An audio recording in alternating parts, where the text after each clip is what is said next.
Hello, you're listening to Storytelling Saga, the podcast that shares stories. I'm your host, Allie, and this week I'm discussing Season 2 of Zoey's Extraordinary Playlist.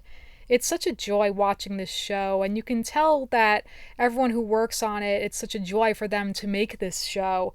And as I said when I discussed it last year, that the cast is so extremely talented. Props to Jane Levy for all of, as the lead of this series. Props to Austin Winsberg, the creator, and all of the writers. And of course, Mandy Moore, the choreographer. And they did reach a milestone of 100 choreographed, 100 musical numbers in episode 9 specifically, so that was really cool. Also, Mandy Moore made her directing debut for episode, what was it, episode 11, Zoey's Extraordinary Double Date, so that's really cool too. And obviously with this season, it was the family dealing with their grief after the loss of Mitch in the season 1 finale. And I was so happy when this series was renewed for season 2. When I recorded last year's episode, it wasn't yet announced, and I just kind of purposely didn't say. I was just obviously hoping for a season 2, and I was like, I'm not going to say one way or the other if assuming that it's canceled or renewed. So same for this year too, because as I'm recording, it's still no official word. So we'll see, fingers crossed. But for me, this show truly shines having this perfect balance of heart and humor. So as much as there are so many wonderful emotional moments, and this season in particular dealt with so many heavy, pertinent topics besides grief, but also including racism and postpartum depression.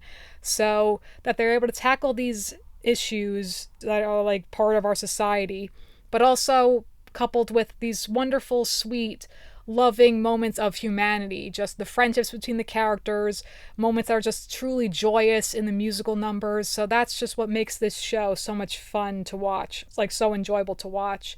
And again, so many great, just in the first episode alone, Zoey's extraordinary return of reintroducing the love triangle, of course, and with Zoey's family struggling still after Mitch's passing.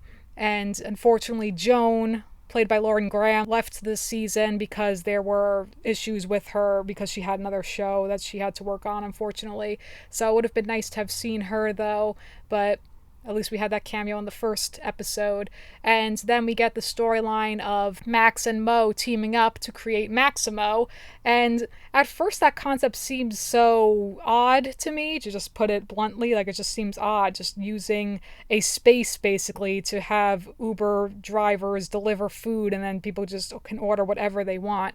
But then seeing it then come to life when in episode 6? No, sorry, episode 7, Zoey's Extraordinary Memory, when they open up and then just seeing what an amazing place it looks like. I would love to go to a place like that, so it's just so cool. And how they became business partners, I think that's really great too, Mo and Max. And we saw also Mo with his new love interest, Perry.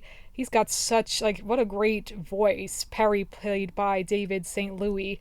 He's got that rich, deep voice, and he really is a great character because we see them kind of a mutual attraction right off the bat. He's a fire marshal. It's just great to the heat between them, not to put a pun in there, but, and then we see, though, later on him struggling with how he's perceived in his relationship with Mo, and that he himself has to kind of really work on that, and that Mo, when they have that truthful, meaningful conversation later on about Mo just being candid and saying, no, you don't, because, you don't really understand, because you would know then, if you did understand, you would know then that I wouldn't want to go back to that person ever again, that he's triumphed over that. So seeing all these characters with their struggles and how they've overcome things, and that, just people being there for each other. So again, going back to those themes of empathy and connection and humanity, honestly. And since, of course, during this pandemic still, that they were able to make this show during the pandemic even, so it's great to kind of, I'm glad they didn't have the pandemic in the show at all, no reference of it at all. I think that was the right choice. And so many great musical numbers that I can point to as well. Even in the first episode, I loved the first one back of Hello, Dolly. That was so great. And so we see throughout the season, Zoey again, with her powers, still, like, when she finally goes to therapy as well, the therapist played by Oscar Nunez, when she says, I think my powers are ruining my life, because we see her struggling with trying to do the right thing. And then also we see in the glitch episode, for instance, when she realizes she's relying too much on her powers. And that was such a fun one, trying to figure out whose heart song belongs to whom, really. So seeing that they were all switched. And that kid singing, that like little kid singing Love on the Brain, props to that kid, super talented. But that was just really fun, seeing Mo sing country, seeing Maggie singing like that, anything you can do, I can do better. Whereas then the Spark Point employees, the coders, singing One is the Loneliest Number, so all of the switching. And then Skylar Astin slaying it, singing Anyone by Demi Lovato. And then when I first watched the episode, I thought it was going to be somehow Zoey's heart song, but then of course it turns out to be Emily. And then we see throughout the episode, though, in hindsight, that she has been reaching out to Zoey for help. And then we learn that she is struggling with postpartum depression. So the final scene in that episode in particular, when she's crying out, like literally when she's singing Emily, props to Alice Lee. I have to say, I mean, as I've said, everyone is so extremely talented, but I think if I have to pick an MVP this season, I would give it to Alice Lee, because the way she portrayed Emily, she's a fantastic singer, of course, too, and then just that raw emotion is so devastating and heartbreaking. And there was an article where she talked about it, how though she hasn't gone through this, she's not a parent, but then she owed it to herself. She said she wanted to just play it authentically and as a connection with anyone tragically who has struggled with postpartum depression. So that scene at the end when she's singing Anyone, and then Zoey saying, I'm here, like, it's okay, like the emotion in her voice, both of them, God, that was so powerful and heartbreaking. And so then props to that too, when she's able to then talk to her husband David and say, I think I have postpartum depression, I need professional help. So it's just like, when people need help, it's okay to ask for help. It's okay, you have to do what's best for you. There's no shame in it. Don't feel like you're alone. That's what this always goes back to as well, that we're not alone in any struggle. There's people to help and support you. So that's a wonderful, truly beautiful thing. And David too, like when he sings To Make You Feel My Love, the emotion in that is so beautiful. All of the nuances in the musical performances, especially in, like, as much as I love the big, grand musical numbers, for example, in episode 7 also, Zoey's Extraordinary Memory, when they're singing Let's Get Loud, that one's so full of energy, so amazing.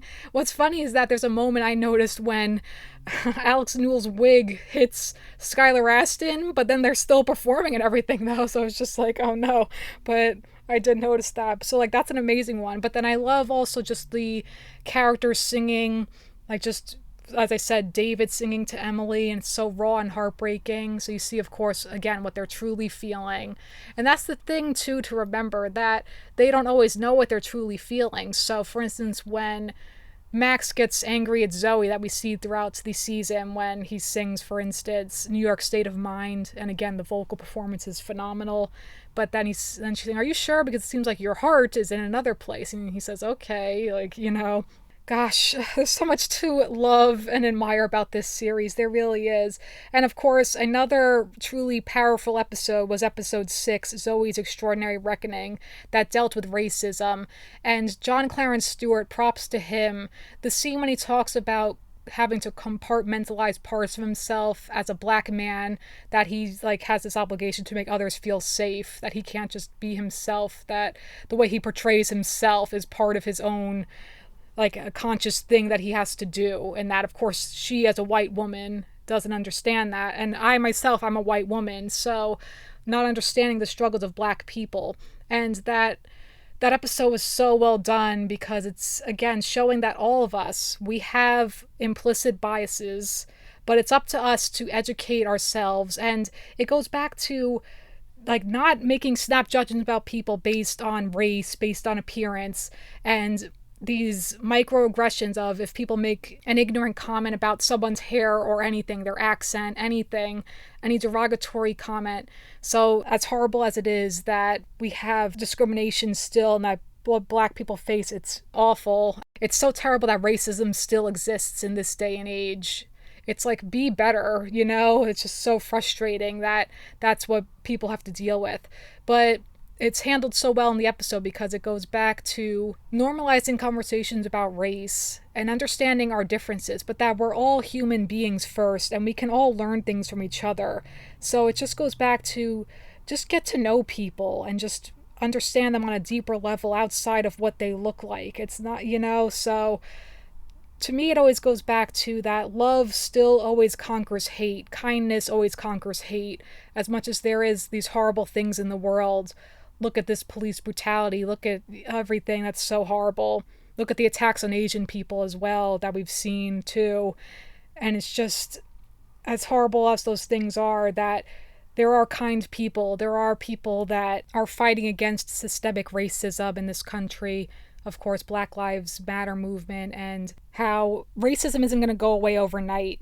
And so even in the episode, how at the end that they're just celebrating this small victory about recognizing people of color in the workforce, that with Spark Point, that's the whole point of it, of giving a voice to marginalized communities. And so it's just so sickening that that still like is an issue, an ongoing issue. But again, just moving the needle forward, so to speak, of being more open about discussing race and celebrating our differences and really learning and treating each other with kindness and respect. Again, like that's as simple as that. So it's just so moving though, and just was so wonderful. And again, that yes, we're all flawed. Yes, we do have implicit biases, but we are all human again at the end of the day. So that was such an important episode, and seeing how each character dealt with race, even Tobin as well, how he kind of made jokes about it, but then he too is struggling because again with the hard songs, seeing how they truly feel. So that was just so emotional and just so beautifully done. It really was. And all of the beautiful messages throughout this show, seeing Maggie's journey too, how, of course, struggling with the loss of her husband, and then by the end of this season, coming to terms with the fact that she is ready to date and put herself out there. So that's why it was nice seeing, for instance, Emily's sister Jenna in the first half of the season befriending Maggie, and then seeing a new side to Maggie too that kind of brought that out of her, so helping her along the way. And also with George too, who ultimately, in my opinion, didn't have that big of an impact on the show. You look at characters from season 1, Howie is such an amazing character, his daughter Abigail, you know, Howie, the caregiver for Mitch. And so then season 2, this season with George, how he was just a new coder, but then ultimately then he just was fired because he wasn't doing his job like as proficiently. So, but I loved when he sang Britney Spears Stronger. Like, yes, slay it. That was fantastic. And his hug with Zoey was so sweet too at the beginning. So, you know, like in the first episode. So, gosh, like again, so many great songs. I love that opening number in Zoey's Extraordinary. I apologize, I'm jumping all around. I'm like, let me take a moment. I'm really jumping all around in the episodes because I'm just, you know, sharing my thoughts as a whole of the entire season. But in episode 11, with Zoey's Extraordinary Double Date, the opening number of them singing Overwhelmed, all of the people waiting in the therapist's office, like I really felt their anxiety, and I just was like, oof, gosh, yeah, that's how it would feel just sitting in the waiting room like that. And God, that one had my favorite big musical number, I would say, of the season, with everyone singing Don't Stop Me Now by Queen. That one was so joyous and fun. And I love noticing things I didn't notice the first time. So when I rewatched that musical number in particular, like when they're singing Don't Stop Me Now, and then you see John Clarence Stewart, like his eyebrows go up, like all kind of like flirty. It just was very cute. And God, it was so much fun. Oh, God, that one was such a blast. It must have been such a blast to be a part of. But just watching it, I felt all of the energy and stuff. It was so much fun. And then, of course, another great character this season was Rose. She's a great character. That's too bad that she and Max didn't work out, but obviously we know Max and Zoey was the couple to root for. They made a great couple though, and her as like the art curator, we know that she is sober. So, and then like she seemed to kind of have a nice connection even with Simon, the two of them too, like when they were dancing in the number. And then again, we see like how Max wasn't dancing, so Zoe's always like, "Ha, you liar! Everyone just did a huge heart song and you didn't sing anything, you know." And gosh, I also loved when Max, Mo, and Simon sang "Tearing Up My Heart," like a slowed down version of it. That was amazing. I loved also "Kiss Me" at Zoey's 30th birthday. It's so weird to me to think, because I'm also 30. I turned 30 this year as well, so Zoey and I are the same age. But gosh, that number was so romantic and sweet. We saw also the blossoming romance between Tobin and Mackenzie, one of the female coders that Zoey brought to their floor. And also to point that out too, that Zoey became the new Joan essentially for their floor at Spark Point. So that's really cool too. And gosh, so many great, amazing musical numbers. And it's so cute too how throughout the season, which we saw in the first episode, that Max gives Zoey that little ring with like a musical note, but he kind of changed it to make it look like a Z, so that's really adorable too. And then we see them get together in episode 2 and trying to have sex, and then when they finally do, that whole scene, forget it. It was, again, going back to the scene when they are hooking up in the season 1 finale. It's like dialed up to 11 in this case, with Max singing, going back and forth between "I'll Make Love to You" and "Take Me Out to the Ball Game." Gosh, that performance was so phenomenal. And then when he's singing a moment like this, so the two of them duetting, it was so sweet and it was so well done. So it had like the funny moments, it had the sweet moments. It was very adorable. And then though, we see again with them, of course, they decide to pause, and then Max pursues a relationship with Rose and Zoey with Simon. And Simon singing to Zoey at the end of the birthday episode for her when they do a callback to the Cheesequake is so cute. And he's singing "Into You," and then like it's so sexy too, honestly, with him not touching her though, and then just so sweet, and then she just turns around and kisses him. So it's unfortunate that they didn't work out either, but ultimately I think it's meant to be with, obviously, with Zoey and Max, because you look at the penultimate episode of the season with Zoey's extraordinary session when she talks about her first day at Spark Point. That was really such a fun episode as well, because a flashback is always so much fun. And then of course we got to see Mitch alive and well, and then we saw the health scare with Maggie. It just was so tragic, obviously. We see David with that horrible girl.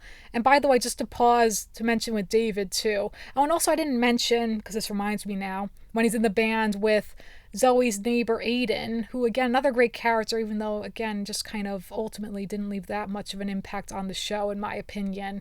But like when they get high together, that one is so like Zoey's extraordinary trip. When they get high with Danny Michael Davis, he's hilarious. Like you truly don't know what's going to come out of that guy's mouth. He's so funny. But when they were singing Starships and they're flailing about like super high, like, oh my God, that was hilarious.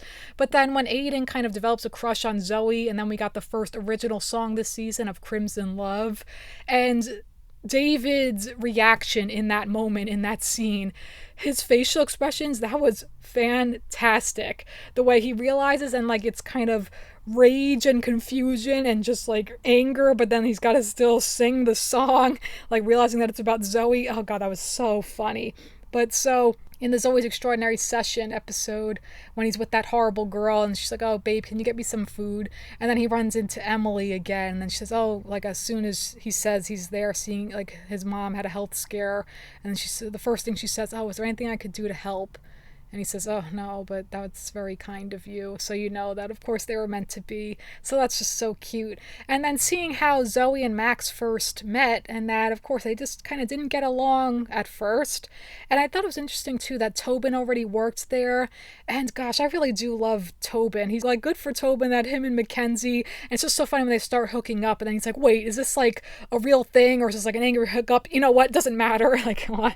And then it's just so funny when Leaf says, like, "Tobin, you actually got a girl to like you back?" And then it's like, do you think, should we lock arms right now and like, should we hold arms right now and jump up and down? I think we should. They do that. That was so sweet, honestly. I love their friendship. So pure, like just such a great friendship. And they both kind of help each other and cheer each other on. I really do love that, Tobin and Leaf.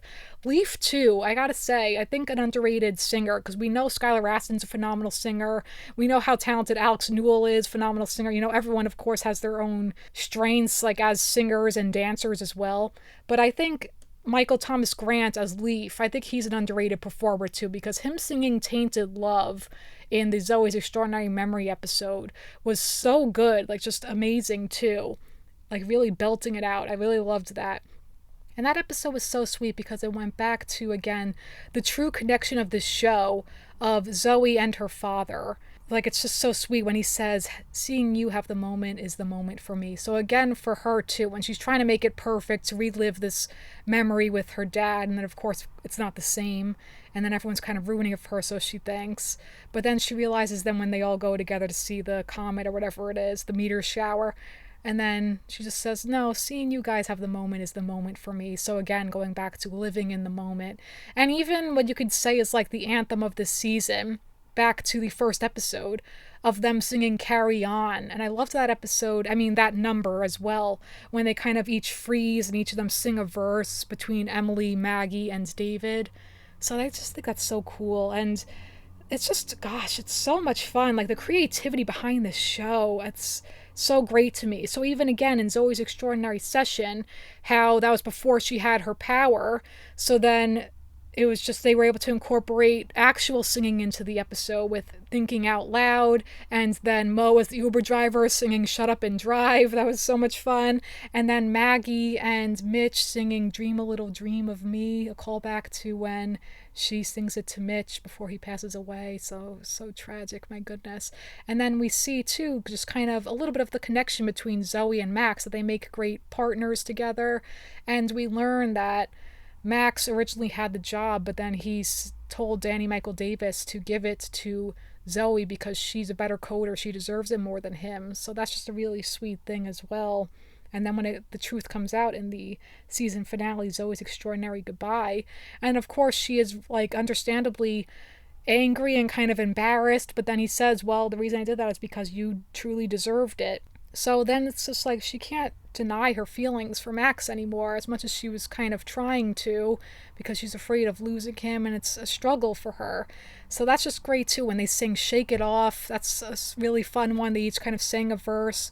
And when she and Simon broke up too, it's just so funny because poor Zoey in all of her awkward moments when she's just saying, it's like, oh, so it's like, let's just keep it to ourselves for now. It's like, yeah, we don't want to take the focus off of Max and Rose. And she's like, oh, so hey, what's up? It's like, me and Simon just broke up, like immediately. Poor Zoey saying that. My goodness. And also another character, though, I just want to point out, Tatiana also. She was a great character, though ultimately, like, because she was there during the thing about Spark Point and the racial issues with Spark Point, because her as a reporter. But then Zoey thought she and Simon were going to date, and she says, no, we're just friends. And she's a great character, too, I think. And gosh, that's what's so important, too, about embracing, like, they always talk about buzzwords of diversity and inclusion, but again, it just goes back to let's really listen to people and let's really understand, like, that's all it is, So that can't be emphasized enough. But anyway, so in the season finale with Rose too, she's a great singer as well. Gosh, so many talented people. Of course, also Deb returning was phenomenal. Bernadette Peters with them singing Rich Girl was so much fun. And that Deb was looking out for Maggie, so that's really sweet too. Because also we see Emily with her postpartum depression. Then we see David when he decides to quit his job. And Emily singing I'll Stand By You was so sweet when she's going to support him that he wants to quit. And then that's when he tries to do the band and everything. Because he just wants to be there, though, for his son Miles, their newborn son Miles. That kid is so adorable. It's so cute, too. My goodness. Gosh, so many sweet moments and so many wonderful things throughout the show. So many funny moments, too. Like, I could point to so many funny things that made me laugh out loud. One was, just off the top of my head now, thinking about a few of them. One was when, in the second episode of this season, in Zoey's Extraordinary Distraction, when she tells Mo that he can give her a makeover, and then he says, can I burn all your sweaters? And she says, no, just at the same time as Max says, sure. Like, it's just so funny. I loved also in Zoey's Extraordinary, which episode was it again? Zoey's Extraordinary Double Date, when after they do that whole race and then like everyone in their costumes and they're at Maximo, and then she walks over like to check on Perry because that's when Perry's ex-husband was meeting Mo.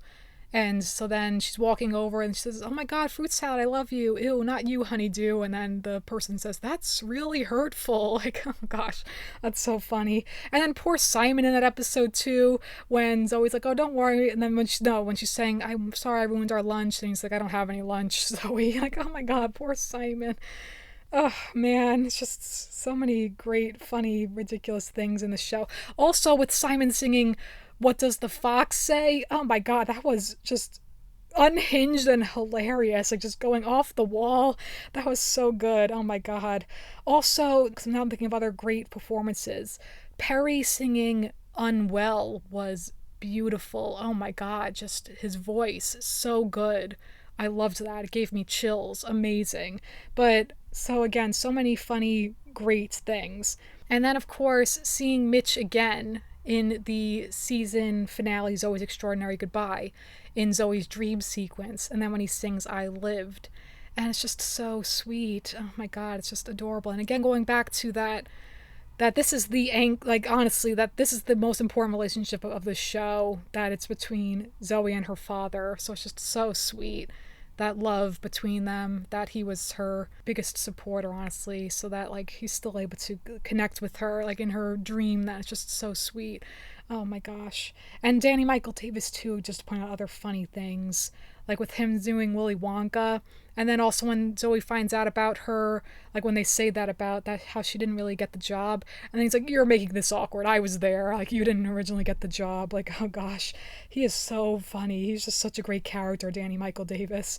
Even with Mo as Zoey's cheerleader too. And then like when Mo and Perry get back together, I love that too. I'm so happy for them that they're going to be working it out.